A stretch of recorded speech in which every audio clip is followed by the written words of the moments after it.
In 1609, a Ryukyuan samurai admiral vanished at sea. No wreck, no bodies, just a burning ship and a message box that warned of invasion. Was Lord Maehira Seijun assassinated by the shogunate? Or did he uncover a secret alliance, powerful enough to threaten two empires? For 400 years, fragments of his final voyage have surfaced sealed letters, encrypted poems, and forbidden archives. But the full truth may still lie beneath the waves. Discover the mystery of the Lost Admiral in this episode of Samurai Chronicles. Subscribe for weekly samurai legends, suppressed histories, and unsolved mysteries.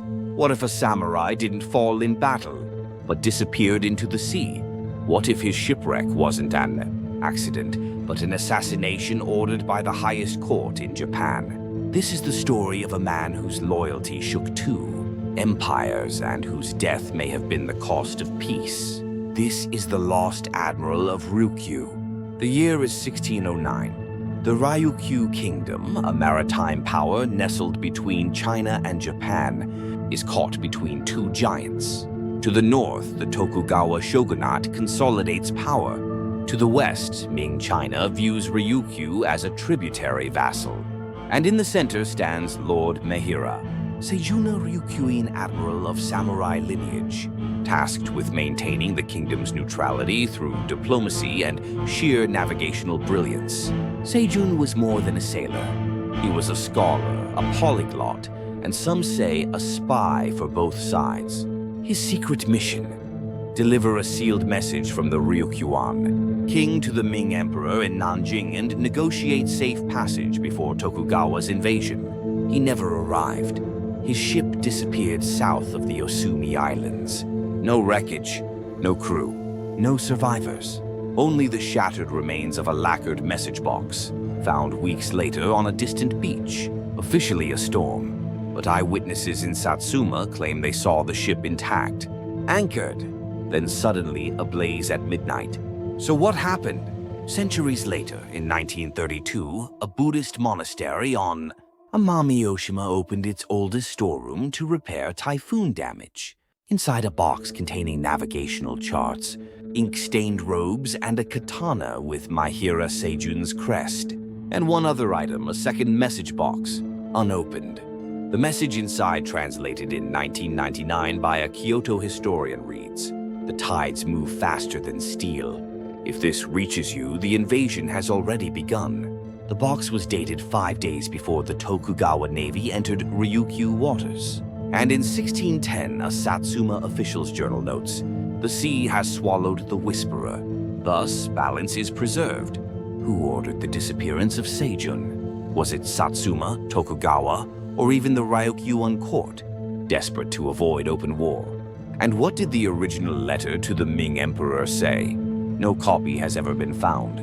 But an encrypted fragment stored at Shuri Castle's archives speaks of a sun hidden behind two flags. Some interpret this as a veiled plea to China, others as a coded map. A few believe it describes a hidden alliance between Ryukyu loyalists and defected samurai from Shimazu Satsuma's ruling family. In 2007, a scuba diver exploring off Kikai Island discovered wooden beams fused with iron dating to the early 1600s. He also found coral-encrusted roof tiles bearing the Ryukyu royal emblem, but the location was quietly declared off-limits by the Japanese Coast Guard within weeks. Some say it is the wreck of Seijun's ship. Others say it's not a wreck, but a shrine, a watery grave, or a secret vault. In 2012, an amateur historian uncovered a series of correspondences between Dutch East India Company traders and Ryukyuan merchants. One letter, marked highly sensitive, referenced a northern admiral who was sabotaged by southern interests. Another referred to a shadow monk, ferrying encrypted messages through Okinawa's cave systems. In 1648, a poem inscribed on a temple bell in Shuri speaks of a traveler who steered the stars yet drowned in silence. Could Seijun have become a martyr for peace, or was he silenced for speaking too much truth? Some modern researchers believe Seijun survived, that he faked his death and went into exile. A set of Ryukyuan-style armor discovered in Jeju Island Korea contains markings consistent with Seijun's personal crest.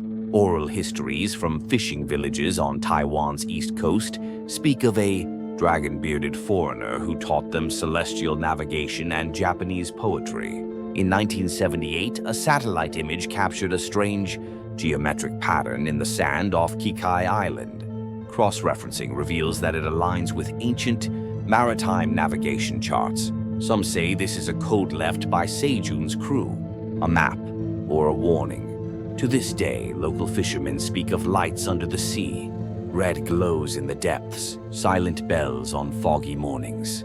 Is Lord Seijun truly lost? Or did he bury the truth where no empire could reach?